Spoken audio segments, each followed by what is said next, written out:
Hello, everyone. I'm Luiz Toledo, Director for Investments of Spcine, linked to the city of São Paulo.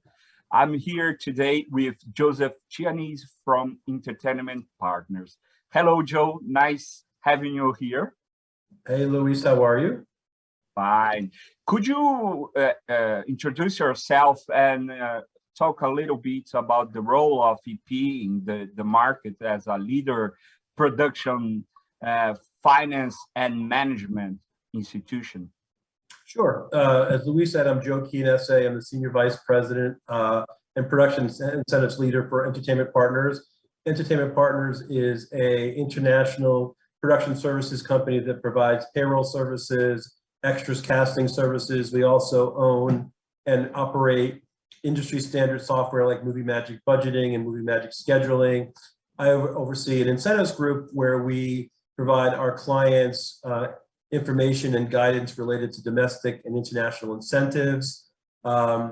We provide administration services, we provide financing services, anything related to production incentives, we help our clients. We're also very involved in working with the industry, helping different states and countries actually develop incentives. And we've been involved with the development of incentives in Jordan and in Colombia and a variety of other locations.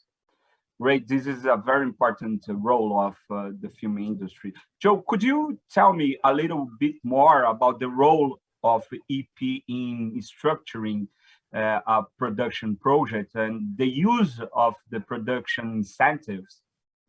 Sure. I mean, we get calls all the time. I mean, our client base is huge. We service feature films, television, commercials.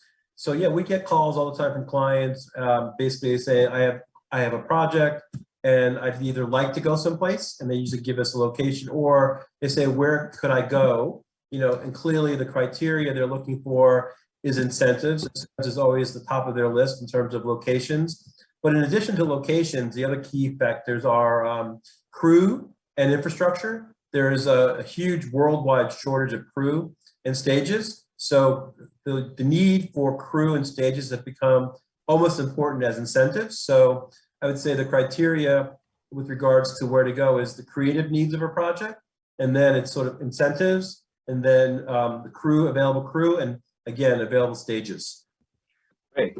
We shared this problem. Of course, there is a lack of training, and now Spcine has also the role of improving in this capacity building of the technicians, especially the below the line workers from the film industry. I would ask you, in which territories EP operates, and what is the project selection process like for you? So we operate in North America. We have our headquarters is in Los Angeles, California, or Burbank. So we're in California and New York. We also have offices in Georgia, Louisiana, and New Mexico. We also operate in Canada, in Toronto, and in Vancouver. And we have offices in London as well. Great. What is the relevance of the production incentives in this process of project selections?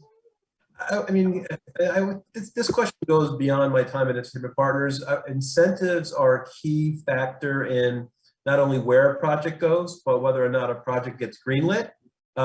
Incentives are critical to meeting budget needs, and that is a factor that impacts not only independent producers, but even the larger studios. In order for them to sort of hit a certain budget number, incentives are critical in that process.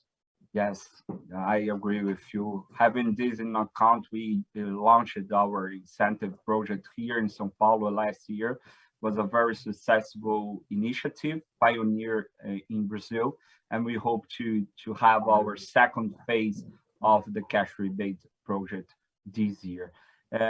I would ask you also, what is the main factors that lead to the choice of certain locations? What makes an incentive project more beneficial for you? I think for an international producer coming to Brazil, I think they would, the inclusion of above the line, I mean, including actors as a qualified expenditure, and any film or TV project, that could be one of the more expensive line items in a budget. So getting some sort of subsidizing or incentive on their participation is definitely a key factor. I think the real interesting thing, going back, Luis, to your initial question, is there's been such an explosion or boom in production that predates COVID. Production is sort of booming around the world. A lot of that's related to the streaming companies and their need to basically create more content. And with that said, it's interesting what happened in the last few years in projects out of South Korea, in projects out of Spain. There are a lot of local language productions like Heist in Spain or Squid Games in South Korea that initially were made for a local market and have become international hits. So I think not only with the explosion of content, but with the streamer's ability to take content and immediately stream it around the world, makes it an opportunity for all countries to want to sort of get more involved in the creation of content for an international audience. Great. How EP looks to the Latin American market nowadays, and especially for the Brazilian market? I mean, Entertainment Partners basically supports the client. So we go where our clients go. Latin America is definitely a territory that is emerging. Again, places like Colombia and Mexico have always sort of been key locations, but Brazil has also been a key location as well. So again, we go where our clients go. And I think the need for Spanish-speaking content is becoming more and more relevant. So we anticipate a lot more production happening in South America. And I know, obviously within Brazil, it's not Spanish speaking, but I think that, the Brazilian market for companies like Netflix is a huge market for them. I believe it's one of their first and largest international markets. Thank you. What do you think are the key aspects for Latin America, especially for Brazil, to attract more investments, both in infrastructure and production from US today? Well, I would say the creation of a national incentive program would be key. That would definitely supplement the São Paulo incentive. If there could be some sort of initiative to help create infrastructure, whether it's foreign investment or local investment for the development of stages. And I think the third key thing is just awareness, making producers aware that Brazil is there in terms of what locations are there. I mean, Brazil is such a large country with such diverse locations and looks and feels. Producers are always looking for unique places to film. So I would say incentives are key, the creation of infrastructure, and then training. I think the next question you'd get from a producer is what kind of crew is there? And so the development of crew would be a key factor as well. What would be your recommendation for the Brazilian government, both from federal, local, and municipal level, in terms of attraction of really big shows and blockbusters? What do you think we must pay attention in order to have major productions done here in Brazil? Well, I feel I'm repeating myself, but I think having a national incentive is really important. But I also think from a government perspective, you want to make sure that the country is benefiting as well. So you want to make sure you are aligning with schools and other organizations, so you're developing your locals so they can support the industry. You don't want to create an incentive and have the producer bring in all the crew. Over time, you want to have that crew available on the ground, and the more productions come on a regular basis, the more you're going to continue to develop your crew.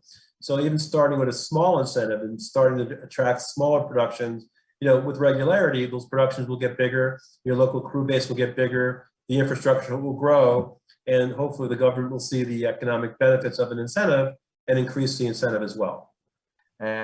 Joe, could you explain a little bit about the main productions incentives? How does they work, and how can, as a government, to really have these two in order to attract productions? Sure, there are basically two types of incentives: tax credits, and tax credits have two types of credits. There are refundable tax credits and transferable tax credits. refundable tax credits require the producer to file a tax return in the local market and get a refund back from the local tax authorities. Transferable credits allow the producer to sell those credits to third parties. Rebates, or sometimes they're called grants, don't require tax returns to be filed at all. You simply come into a country or state, apply, qualify, you spend your money. Once you're done spending and producing, those costs are audited. And then once those costs are audited and the film commission is satisfied, they will just cut a check directly to the producer. Joseph, do you have any extra consideration about the incentive and everything we have been talking? So if you look at the incentives around the world, not just in the US, so here in the US, you've got Georgia that's getting a lot of publicity, a lot of popularity, and Georgia is a transferable tax credit. So when a producer goes to Georgia and produces and earns that credit, most producers sell those credits to third parties. The distinction there is that when you're earning a transferable tax credit and you're selling that credit, the producer doesn't net 100%. They're going to net something less because they're selling it at a discount. Places like New York, that's a refundable tax credit. So in New York, you file a tax return and get back 100% of your credit. The UK and Canada are the same type of incentives. They're refundable tax credits. So once you're done producing and spending your money and get audited, you file tax returns and get your money back. What makes places like the UK and Georgia very popular is that they incentivize non-residents and above the line talent, which are, again, as I mentioned before, are key elements and sometimes most expensive budget items for projects. In your view, could you give us some good examples of incentives that is worth to mention? In terms of really successful programs, if you wanted my personal and professional opinion, is that places like Georgia and New Mexico and the UK and Canada have been very successful because of the unanimous support of the government. The government from the top down has been very supportive of these programs, which is very encouraging to producers. And especially in places like Georgia and New Mexico that were building industries, the government did not only introduce incentives, they also introduced training. So the local citizens, so those local residents can become qualified crew on these projects. I mean, in Georgia right now, a lot of projects are crewed by 85% residents. That's pretty significant. So I think if you're creating incentives, you want to make sure you're creating some sort of training to train your locals so they can basically support the industry. So you're not just basically providing incentives to a production that's bringing in all the crew from other territories. I would finish by asking you, how do you see the XR and the games sector as part of the audiovisual sector in relation to the Latin America market? Do you think, do you see Latin America market as an important future player in these sectors, or do you think we lack some investments yet to get in the stage and to really have a better position in these future markets? I think Latin America is primed for nothing more than growth. I think there's so much opportunity there. You know, even before the streaming companies were in Latin America, you had HBO Latin America, you had Disney producing local content. So there's such a need for local content.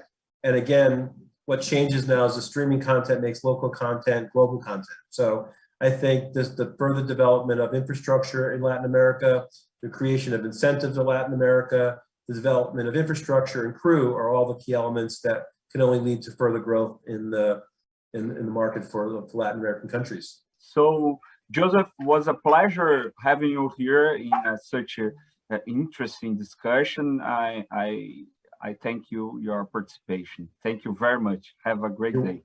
You're welcome.